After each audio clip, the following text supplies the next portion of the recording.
La cité Tunkalafia pour la diaspora malienne à Banankoroni. Vous résidez à l'étranger, vous souhaitez faire partir du projet de la nouvelle cité moderne de Tunkalafia à Banankoroni. Envoyez rapidement votre demande de réservation par WhatsApp au 00336 41 94 03 80 ou au 00336 77 83 04 14. La cité moderne Tunkalafia sera composée d'une vingtaine de maisons individuelles sur des parcelles de 300 mètres carrés, des appartements, des espaces verts, des aires de jeu pour enfants, salles de sport, etc. Le tout sur 1 hectare de terrain clôturé.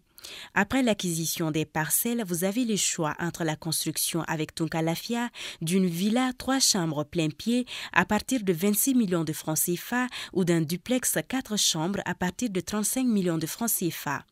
Vous pourrez aussi faire le choix d'acquérir un appartement en copropriété dans un des immeubles de la cité à partir de 17 millions de francs CFA. La parcelle de 300 mètres carrés est au prix de 4 500 000 francs CFA, payable en une seule fois ou sur 12 mois ou 18 mois. Le plan de financement de la construction se fera par la suite, soit en individuel, soit dans un groupe de tontines de construction Tunkalafia. Le projet de cité Tunkalafia à Banankoroni, un havre de paix et de tranquillité pour un séjour ou un retour au pays serein et en toute confiance. Avec Tunkalafia, pour chaque Malien de l'extérieur, une maison à l'intérieur.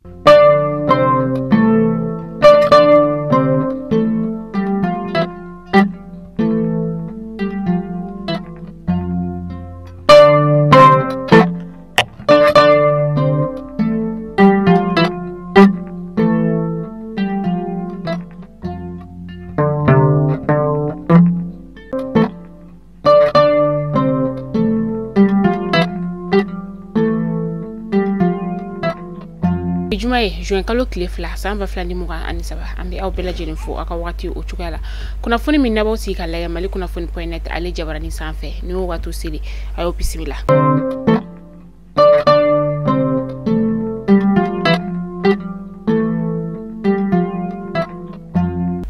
Kuna fondamnala bi wati damadama ODP ani sariya sun faleni kalafilu uluni nyonche femi anga chama fanga jamana marabagoy ulu kon ya ira kafo ko bara bela jelen kon la benenu kabe ni kalafili mami na kan ga juin kalo kleta ani shegi na taina mamunu be no sa ni bara yira konte ulu fela ko eno o fanga sana maton mawi ni wati na ulu kon sigilenu nuka utake flali anga jamana marabago ulu ya ira kafo ko tomoktuna lamini mobti direi burema kataka se ansongo koro tenagu bayangara ni ndugu kelengel na imbela jelen koniye uka kala filimina nika ulu soro ala ni operation tilekura ulu sababu ya uyeni minanta ni ngatanu ye pangurumfe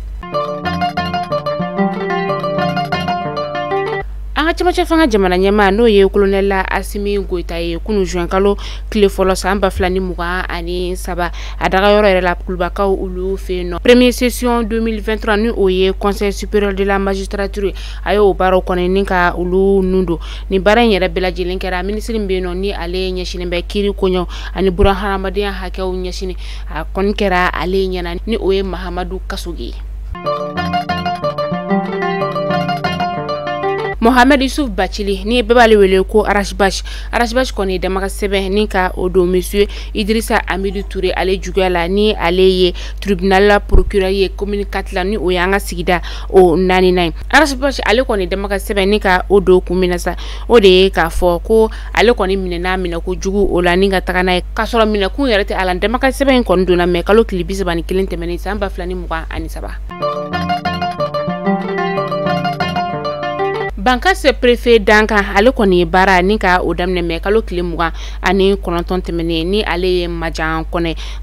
koni ani dugulama usigira ni ga nyogon kuma nyogonya sika kuma nyogonya yere konna la sa aya yira ka foko abena bara ni ka ota atachugala wa ani dugulama dugu kontanya bsa ke tugu minakanya abena itesiri ofe kosobe mais kalo kile 30 tɛmɛnen san 2023 la handi ni ale be bafula be o lamina ni dugulamaw kɔni ye kalanso ni ka o sɔrɔ kalanso saba ka taga se ɲɛgɛn saba o kɔni be ni kalanso ye ale kɔnɔna la ka taa se ɲɛma ale ka so yɛrɛ o ma ale ni jibondo ni bɛɛ lajɛlen be kalanso ye o kɔnɔna la ni baara in yɛrɛ bɛɛ lajɛlen kɔni sɔrɔla ma min fɛ sa o de u ka sifinaka dɔn ni ale ye alman lakɔl karamɔgɔ o ye ale de ni cɛsirin kɛ walasa a ka dugu be se ka ni kalanso in ni ka ale sɔrɔ cogoya min na san 2019 wagati ni sifinaka in kɔni wulila ni ka taama sena kana Bamakɔ o kɔnɔna la walasa kalanso o be se ka jɔ olu ka dugu o kɔnɔna la cogoya min na ni baara in musaka o bɔra baɲumankɛ tɔn dɔ olu kunna ni o ye Warlu Vision ye ale ni Fondation Orange Mali ka dɛmɛ.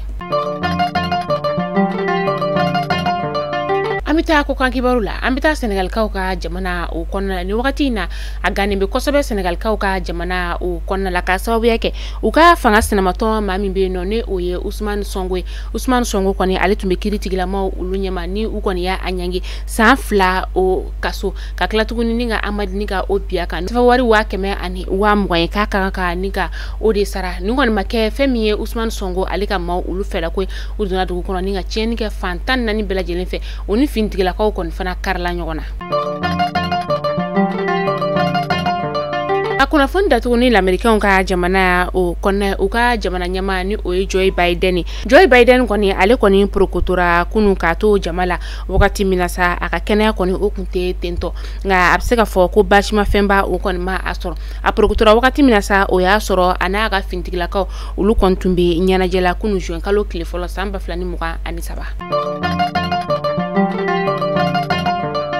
Mali kunnafoni jabaran lajɛbagaw kunnafoni dabanan tun bɛ an bolokɔrɔ bi jumadonya na ni k'a da kulo kan o de tun ye ni tunga lafiya ale de an ka kunnafoni ale ye jukɔrɔma donoba ye ni wagati in na maa minnu bɛ yen n'olu bɛ fɛ ka u tɔgɔ sɛbɛn tunga lafiya ma olu ka tɔn na n'an ko ma ko tɔntin na o kɔni tɔgɔ sɛbɛn daminɛna san 2024 ta o daminɛna tɔntini o ye groupe 2 de ye fɛn min ye Villa Simple ka taga se étage ma ne ma min bɛ yen i bɛ fɛ i tɔgɔ ka sɛbɛn Villa Simple ale ta la sa o de ye 580 € i bɛ o sara kalo kalo o bɛ bɛn sɛbɛn wari miliyɔn 20 o wɔɔrɔ ma mɔgɔ min bɛ fɛ ka étage de fana jɔ o étage fana euro wari 780 n'o ye 780 € kalo kalo i bɛ o sara o bɛ miliyɔn 42 ma o kuma la sa ne maa min bɛ fɛ i tɔgɔ ka sɛbɛn i bɛ weleli kɛ an ka nɛgɛjuru sira la 72 18 42 47 maa minnu fana bɛ yen n'u b'a fɛ ka weleli kɛ an ka nɛgɛjuru sira la an b'a fɔ ɲɛna weleli ale bɛ daminɛ nɛgɛ kanɲɛ 10 o wagati n'o ye sɔgɔmada nɛgɛ kanɲɛ 10 wagati ka taa se nɛgɛ kanɲɛ 18 o wagati ma a b'an wele ka taa bilo la n'o an ma wele se ka o weleli la sɔrɔ a b'a kɛ o dugusajɛ sinon n'o wagati kɔni tɛmɛna an tɛ sɔrɔ nɛgɛjuru sira o la walima a bɛ message bila an ka numéro WhatsApp kɔnɔ n'an tilala an b'aw ka message an bɛ olu jaabi terrain tɛ maa minnu fana bolo sa terrain bɛ tunga lafiya ma olu bolo Banakɔrɔnikaw fɛ yen nɔ terrain kelen-kelenna bɛɛ lajɛlen titre foncier 15/20 terrain ninnu ye sɛbɛn wari miliyɔn 4 ani 100,000 i bɛ se k'a dɔgɔdɔgɔni sara kalo kalo i bɛ euro wari 573 ni ka o bɔ fo ka taa fɔ k'i tilala o bɛ san kelen ma walima euro wari 782 i b'o sɔrɔ o bɛ kalo 18 ma tunga lafiya nana tungaranke olu lafiyali kama aw k'an bɛn diɲɛ waati wɛrɛ.